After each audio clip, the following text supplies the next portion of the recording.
এখানে আমার দোষটা কই? তুমি যে আমার দোষ দিতাছ। তো দোষটা আমার, তোমার দোষ না। আমি তোমারে কতদিন কইছি যে যেই পরিমাণে এই যে হঠাৎ করে বৃষ্টি আর ঠান্ডা পড়ছে, তরমুজ গাছটি না জানি কি, মানে গাছ যাই হোক তরমুজটি না জানি কি হয়ে গেছে।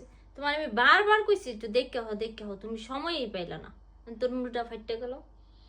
তরমুজটা ফাটনে কি হয়েছে? তরমুজটা ফাটনে কি হয় নাকি? তরমুজটা খাওয়া যাইব?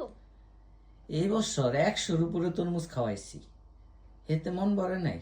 আর এই তরমুজ ডালিয়া তুমি মন লাগাইছো আমার লাগে। কয়টা গাছ লাগাইছিলা তুমি? গাছ তো প্রায় 20টার মতন লাগাইছিলাম। তুমি লাগাইছো না? হ্যাঁ তুমি আইন না খাওয়াইছো না?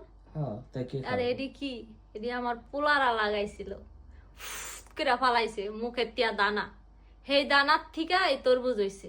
হেই তরমুজ খাইতারলাম না, তোমার 100 তরমুজের লাগে এই তরমুজ কিছুই না।